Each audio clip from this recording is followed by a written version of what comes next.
Can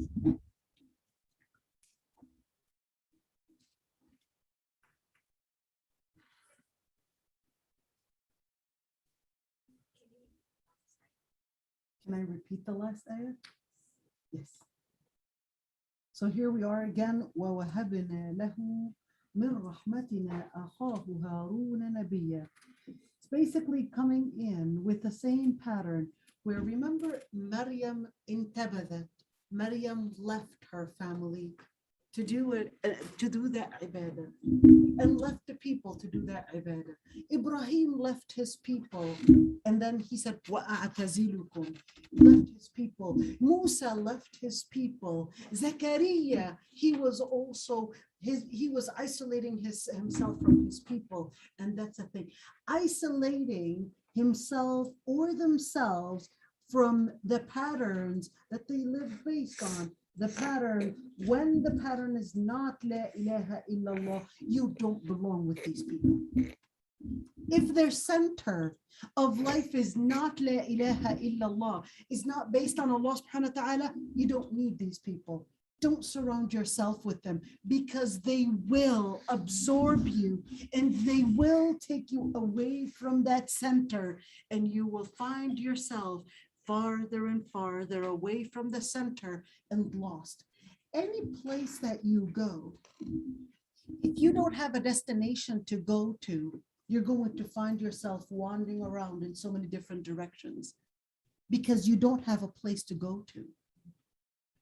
Because if the map and if your GPS is your own imagination, you're going to wander off, because you don't have a center. So here, Allah subhanahu wa ta'ala tells us how when they would stay away and put themselves away from those that wander off the center, the Lord Almighty will compensate you with other companions that have their center as La ilaha illallah. Don't worry.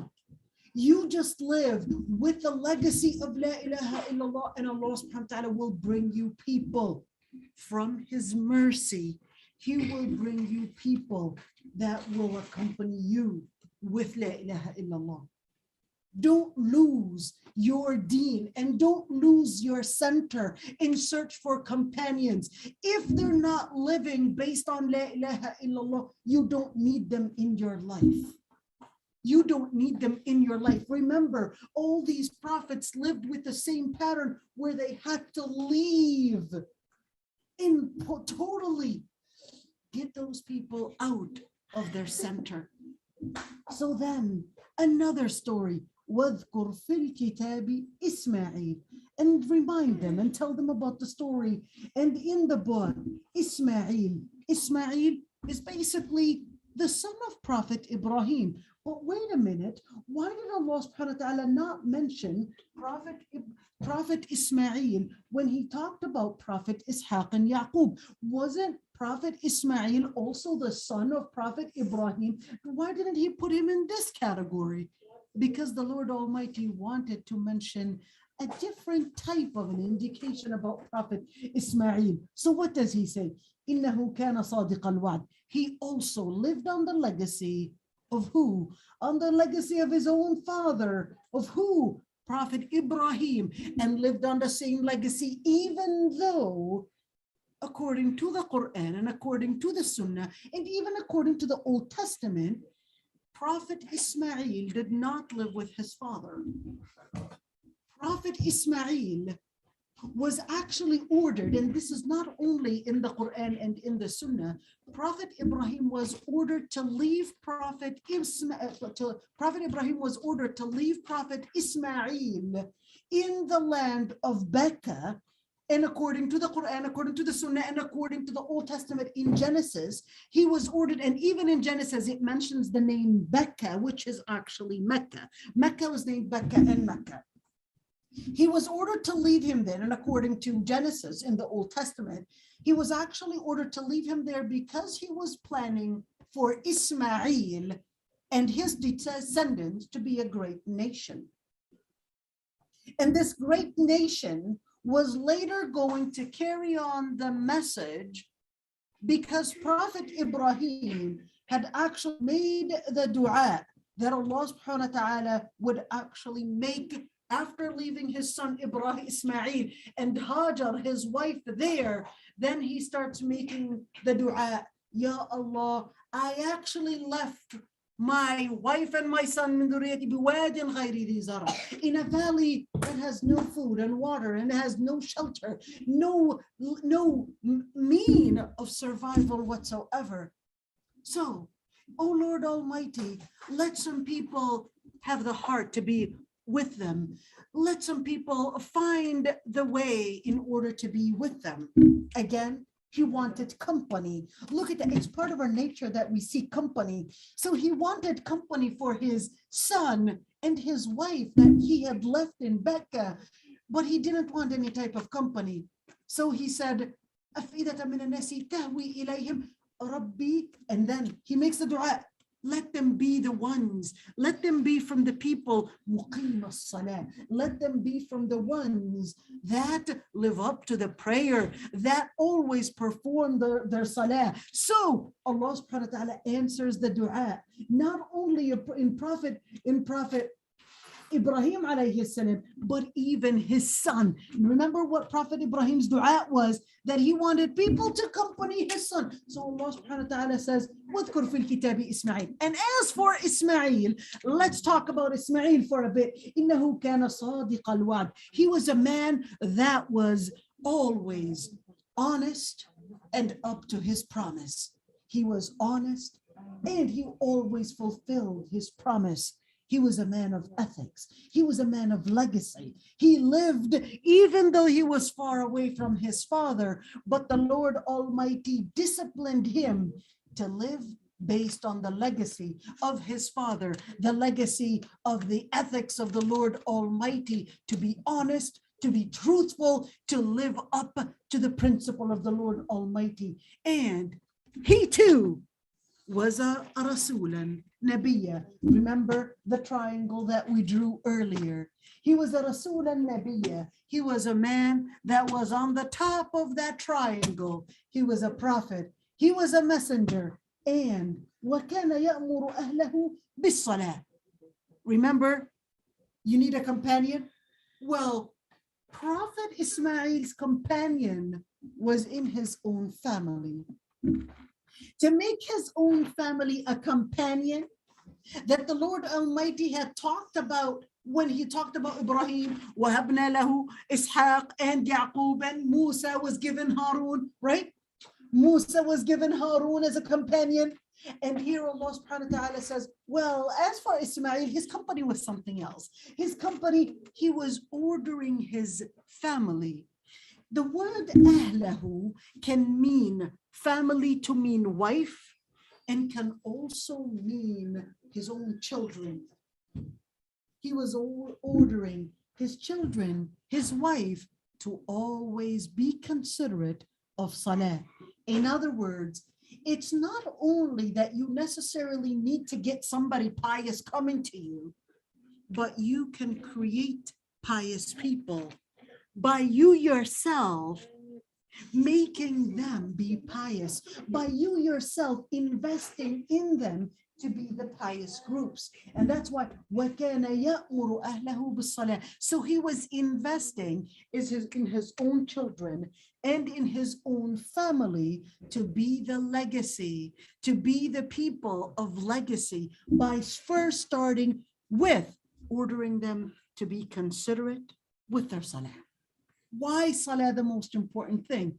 Because if you are considerate of making a relationship all the time with your Lord Almighty, then the rest will come with it, in where it becomes like the charger that is constantly giving you the energy to remind you to live based on the ethics of the Lord Almighty. So he says, and he used to order his family to perform salah and to be considerate over charity. And he was, that is Ismail, he was a man that the Lord Almighty was content over. وَكَانَ عِنْدَ رَبِّهِ مَرْضِيًّا. And the Lord Almighty had considered him as part of those that he was content over. And also, he wasn't just Ismail, but it was another prophet. Just remember their names in order for you to carry on. This is how these people started out the legacy. How do you continue to live based on that center? And how do you continue to live based on that legacy? So remember, so when you look at the word wadhkur, it means so remember, so mention, so remember the pattern of those that we had mentioned earlier, including Idris. Idris was إنه كان صديقا نبيا. He too was صديقا.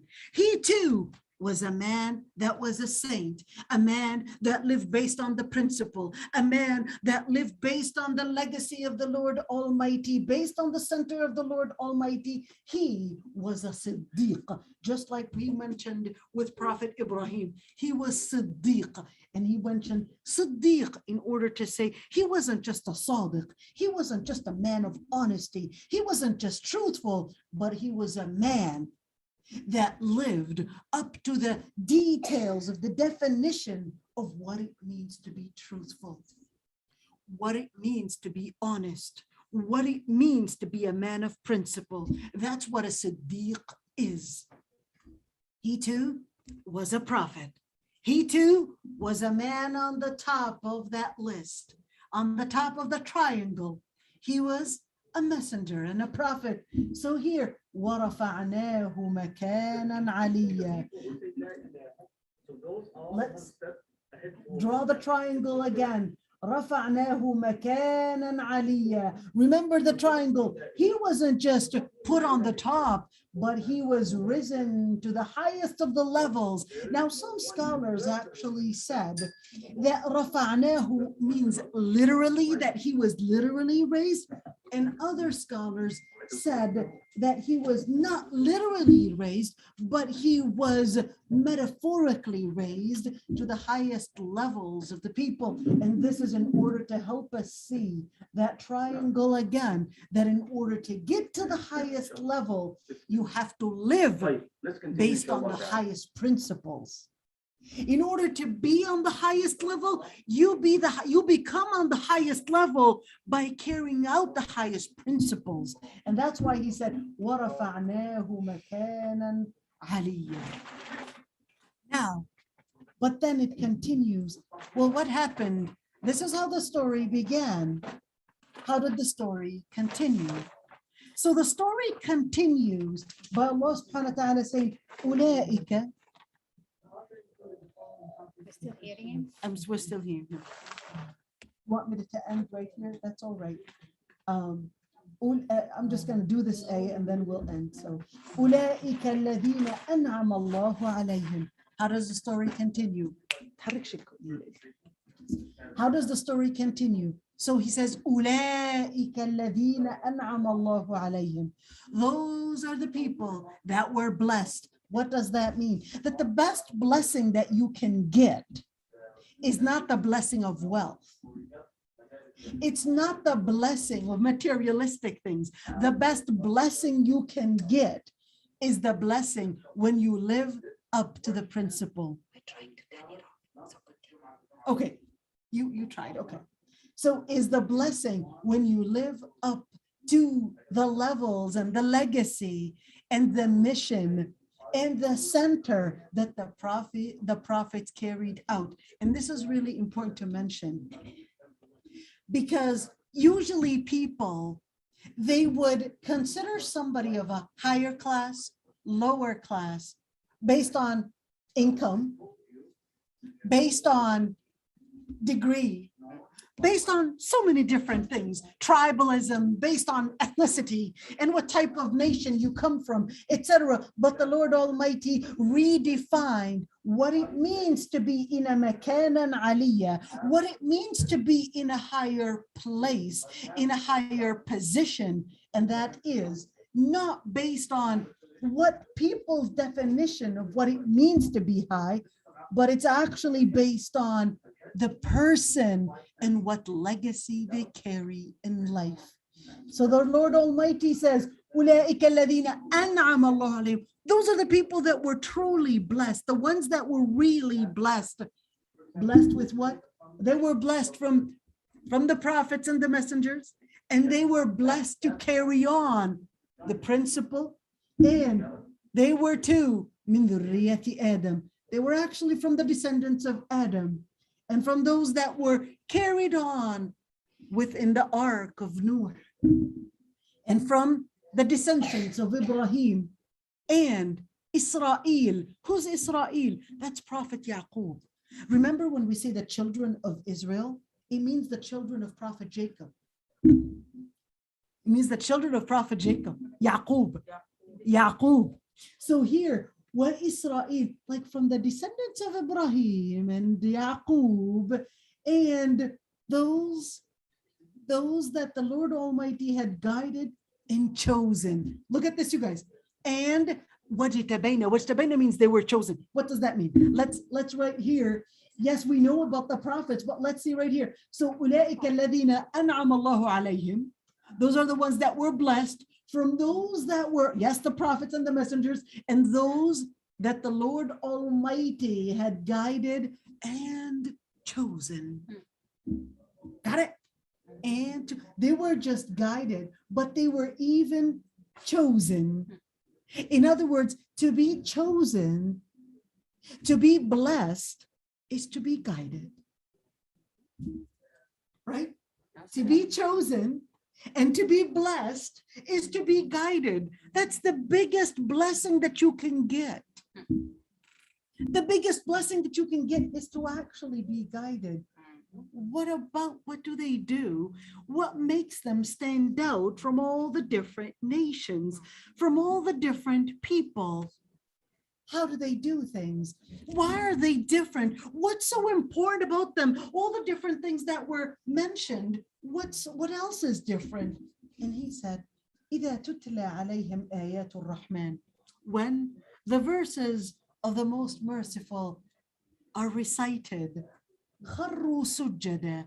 They would prostrate in complete obedience and in complete humility to let their forehead, even the toppest of their body, even the toppest of all the different things, actually prostrate down to the Lord Almighty in sujood. But it wasn't just a motion, a physical motion. It was actually beyond that. They would even, it wasn't just a physical thing, they would actually go in flowing tears. Why? It wasn't just a physical motion. You can have a body that might be doing a physical thing, but it does not necessarily mean that the person is really feeling the bond. Doesn't necessarily mean that. So the Lord Almighty wanted to tell you, no. It wasn't just a physical or an outer obedience to the Lord Almighty of making the prostration. No, even their inside was moved, and it caused and it brought those flowing tears. And it said, bukiya. It was constant flowing tears of spirituality, of humility, of feeling the closeness to the Lord Almighty. It was not like any other nation. It was not like any type of, or any other obedience. It was not an outer obedience.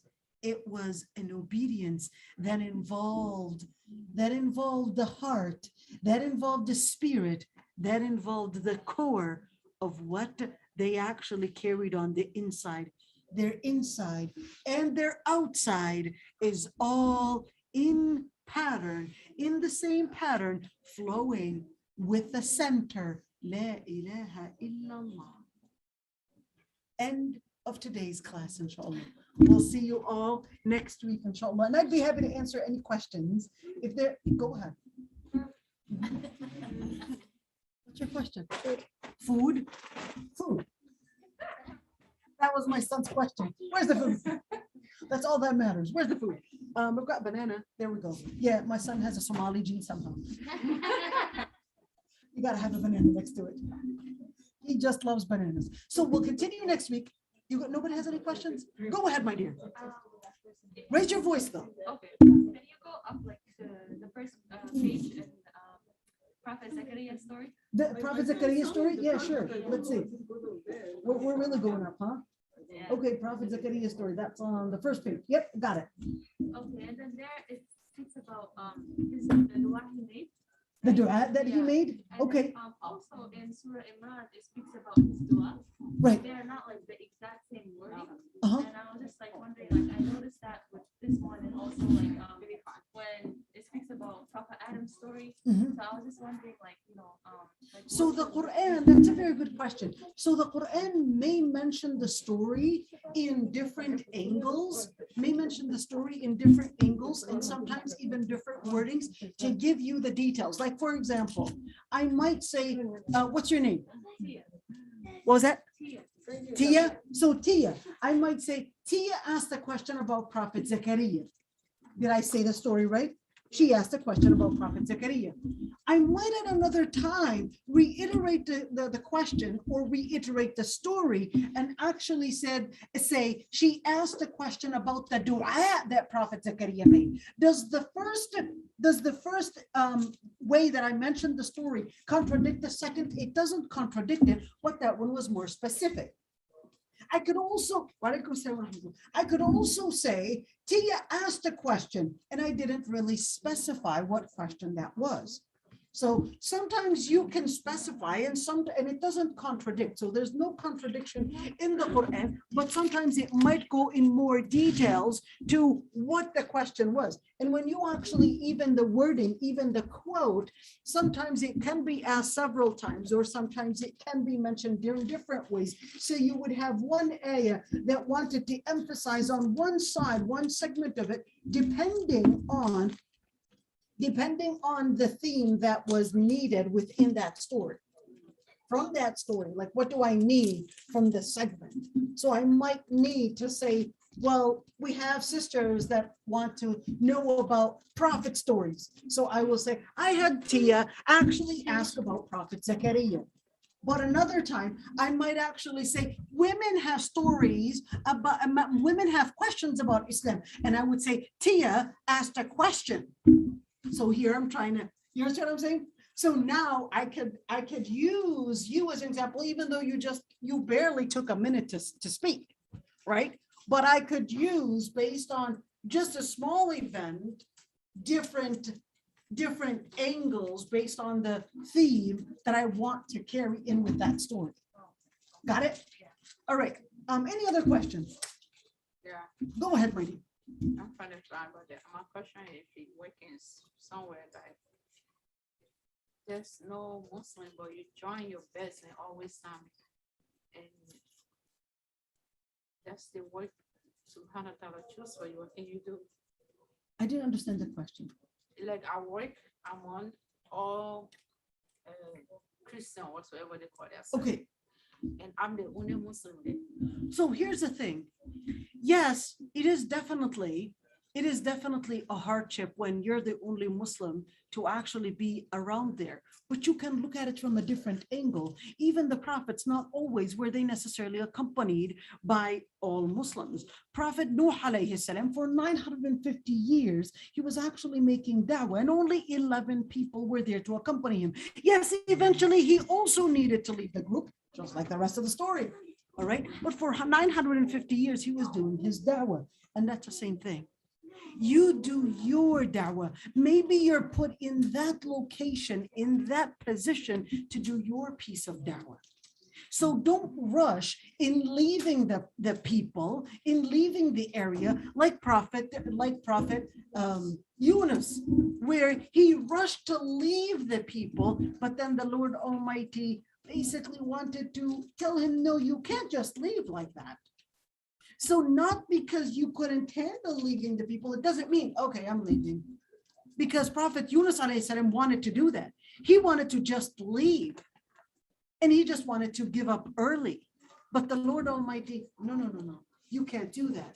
So that's when Prophet Yunus alayhi salam prophet, which is Genoa, he was actually swallowed by the whale, and then he makes the dua. لا إله إلا أنت سبحانك إني كنت من الظالمين. Why? He confessed his sin. He confessed the moment when he actually left, and he knew that you made a move, you left the people too soon. So don't think that, okay, leaving the people, it's good that you brought this question up. It doesn't mean that every single time you don't have a good company, that the answer is, I'm just going to leave them. That's it. I'm sick and tired of them. No, don't understand it that way. You have to have that balance. Do your job of giving the da'wah, but don't rush and say, I can't handle it. I'm going to leave my family. I'm going to leave my friends. I'm going to leave my school. I'm going to leave my job. And I'm going to go somewhere in, I don't know, in a remote country in Painesville. And what country? In Painesville. And actually, I said, there your job is in Painesville? No, my country is somewhere in Kingsville. Oh, somewhere. Okay. So don't isolate yourself and think, oh, I'm going to leave everyone and isolate myself. That's not always the answer. You have a mission to carry out. You have a mission to carry out, and which is that da'wah, right? You have a mission. Even Prophet Ibrahim, what did he do? Before he was ordered to leave, he was doing his piece of da'wah. Prophet Noah, before he was ordered to leave, for 950 years, he was doing his piece of da'wah. Prophet Ibrahim was doing his piece of da'wah with his father for a very long time. And the list goes on and on with the other prophets. Prophet Musa, he was ordered to leave, and then he was ordered, no, you're coming back. You can't just leave like that. No, you've got a mission to do. Even after 8 years, that's a time of tarbiyah for you, but the Lord Almighty says, and I created you for myself. No, you've got a mission. You've got a mission to carry out. What are you going to do? You're going to go to that Pharaoh and you're going to talk to him kindly and do your piece of da'wah. But then Prophet Musa alayhi salam is really worried, and he says, well, can I have a supporter? I want Harun akhi. I want my friend, my buddy, my friend, my brother, Harun. He's my brother. I want him to accompany me. Ushdud bihi azri. I want him to be the one to support me. وأشركه في أمري. And I want him to be a person that أشركه في أمري, in where we would discuss the matters about the da'wah and about the mission that we're carrying here. وأشركه في أمري. But what to do what? كي نسبحك كثيرا. So we could do lots of tasbih together. What did he want to do? He wanted to do a spiritual moment with his brother. كي نسبحك كثيرا ونشكرك كثيرا. And we would thank you many, many, many times. What did he want? He didn't want to just a companion. Yeah, so we can fight those people and really teach them a lesson. No. That's not what he wanted. He said, كي نسبحك. We wanted to do dhikr together. كي نسبحك كثيرا ونشكرك كثيرا إنك كنت بنا بصيرا. What does he want? And that's the same thing.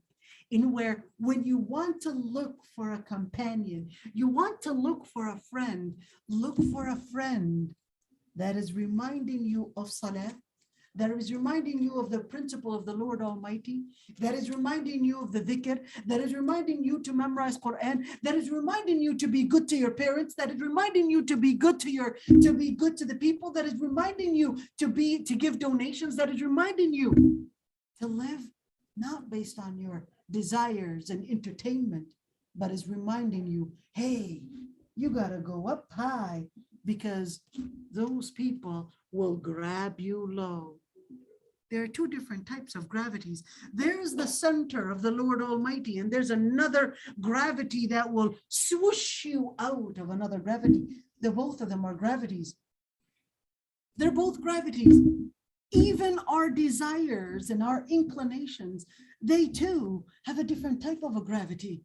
And that's why Allah subhanahu wa ta'ala actually says, or the Prophet actually says in the hadith where the Prophet actually says that حُفَّتِ الْجَنَّةِ حفت الجنة بالمكاره وحفت النار بالشهوات. Jannah was surrounded. It's like a gravity. Jannah is surrounded by things that you detest, that you cannot handle, the things that you normally feel that it's so heavy on you. But hellfire was surrounded with things that you love. It's a different type of a gravity. You enjoy. It feels good to do so many different, let's just call it entertaining things, and you fill in the blanks. It feels good to become famous. It feels good to, engage in that dunya, engage in that dunya and get all the attention and all that stuff. It feels good. But then what happens? You would think that you're fulfilling your desire. You would think that you're somehow getting some type of fulfillment, but it's nothing but a mirage of fulfillment. That's why the Prophet ﷺ, or the ayat actually said that they would think, they would think the mirage, they would think it's water and they'll run after it. It's water, they'll run after it. When they get there, they discover it was just a mirage. And that's the same thing with people. They would think, oh, if I would become famous, if only that, I will fulfill my happiness on the inside. It would give me some level of the feeling of fulfillment. But man, you can never get the feeling of fulfillment. You can get all the different comrades, all the different boyfriends, and all the different girlfriends, and all the different clothes, and all the different name brands, and all the different money, and all the different houses, and all the different mansions, and all the different cars. But in the end, there's no way that you can get fulfilled. You cannot get fulfilled by all those different materialistic things, because that's not what your body, and that's not what you need. Nothing fulfills your ruh, and nothing fulfills you but what fulfills your ruh. You have 3 light bulbs in your body. The 3 light bulbs are basically your ruh, your spirit, your mind, and your body. Now, here's the thing. If you let the high voltage go on your body, it will get light. You eat sugar, oh, you tell me.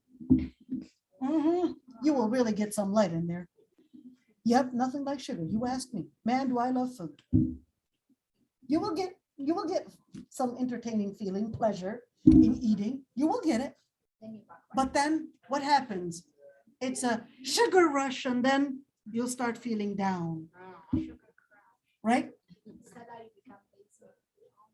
The sugar, no, it actually, this is science, you get it goes up, and the adrenaline and all the different things and all the different sugar and all that different feelings of feeling happy, and then you start feeling down. And what happens? Your body starts getting bigger and bigger, and the bigger it is, the more gravity that's pulling you down. That's not just with sugar, but that's the same thing with all the different pleasures. You name the pleasure, and that's the same thing. If the body is a pleasure body, it's an issue of feeding the body. That's what it will get into. That's why they got the STDs and all these different things. It just went the wrong direction. Same thing with the mind. You feed the mind. Oh, yes, you will grow in science. There's no doubt about that. But will science necessarily lead you to all that enlightenment? If the science is not based on the core of La ilaha illallah, it will keep on. Yes, it will probably make beautiful phones and beautiful rockets and all these different things. And oh, yes, definitely. We definitely need people of brains. But if the brain can't even recognize the most important thing about the world around it, which is not how things function, but why they're functioning this way. The purpose. If the brain couldn't get to that, then it's just creating things to advance people's lives, but it won't advance its own life. It won't advance its own life. So that's why, yes, we need the body, and yes, we need the brains, but nothing will fulfill you more than ruh, than soul, than spirit. Nothing will fulfill you more. You know why? Because Allah subhanahu wa ta'ala says, "Ala bi dhikrillahi tatma'innul qulub." Enough said. ألا بذكر الله تطمئن القلوب. In English, verily, don't the hearts feel the content in the remembrance of the Lord Almighty? You can think, you can find some pleasure in eating, drinking, and the list goes on, and you ladies know, especially the married women, you know what I'm talking about. You can fulfill different things, but nothing will fulfill you more than La ilaha illallah and dhikr. Nothing will fulfill you more than the path of the Lord Almighty. You live based on that. That's why the Prophet ﷺ actually talked about shaqi and sa'id. True happiness is when the person is actually living based on, remember the circle? They have a destination to go to. They're living based on the purpose. Remember, the purpose and the essence of life was actually there before the existence. Essence preceded existence, not existence preceded essence. You guys with me here? We talked about that last week, and that's the same thing. In where for you to be content and to feel happy, Allah subhanahu wa ta'ala created you with a certain purpose. If you don't live based on that purpose, then you're really just feeding your body. And then you're going to feel lost. And then you're going to go into all that increase in depression and anxiety, and the list goes on and on. I don't debate whatsoever that depression and anxiety, there could be many different factors, some of it genetic, some of it biological, and more genetics, biological, whatever, or some of it even, different things that probably environmental, different things that happen to the person, etc. I don't debate that. I understand that. But there's another factor that should also be mentioned, is that when the person is living of a ma'ishatan danka, that is also another factor. What is a ma'ishatan danka? When they're living distant away from the center and the purpose they were created for, then they're going to start hitting against that wall and against that wall, and they're going to wander off in life. They're going to have even more and more challenges because they can't find the catalog. They can't find the directions in what to live their life based on. Be angry every time. Absolutely. When they don't have this instruction manual for life, well, they're definitely going to be coming across so many different wrong mistakes and wrong decisions. That's why the Lord Almighty sent you the instruction manual, to help you make right decisions. And it's up to you. And that's what Allah subhanahu wa ta'ala says, وَمَنْ أَعْرَضَ عَنْ ذِكْرِي فَإِنَّ لَهُ مَعِيشَةً ضَنْكًا. Those that would abstain, أَعْرَضَ means to wear off, to wander off from dhikri, from the remembrance of the Lord Almighty. What remembrance? Is it to just say, La ilaha illallah, la ilaha illallah? No, because dhikr is actually in three forms.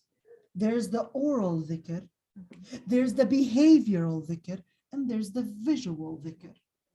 The visual dhikr is when you have your mind, your perception about your creation, and you live in understanding, how do I vision life? What is the understanding of life? Where am I heading? This is the vision. There's no way. If you don't have your visual dhikr in place, your visual understanding of your life, of your existence, and where you're heading, if you don't have these in place, then you're actually going to the other side. The second type of dhikr is the behavioral dhikr. What is the behavioral dhikr? The behavioral dhikr is when you're living your life, your behavior, your ethics, the principle that you carry is based on the principles that the Lord Almighty, remember the instruction manual? You're setting that as the instruction manual to define your life and your ethics and the principle and your destination. That's the behavioral dhikr. The final type of dhikr is the oral dhikr.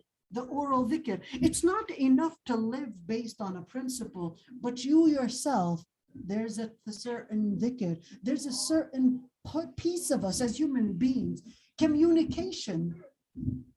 Communication is very important in where you hold a communication based on the Lord Almighty.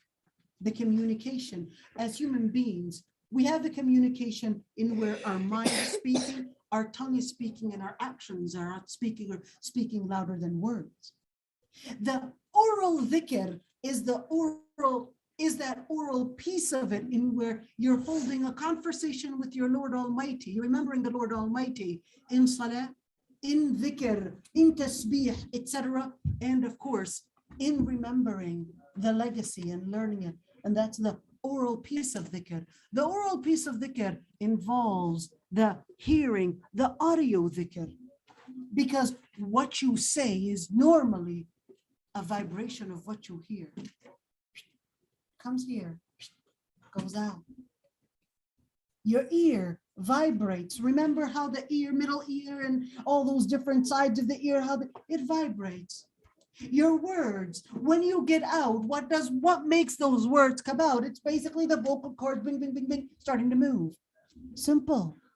It's that vibration. Your words, when they vibrate, when your words vibrate, when your sound vibrates, when your behavior vibrates in a certain way, it does these movements, and your brain is doing also that light in your brain.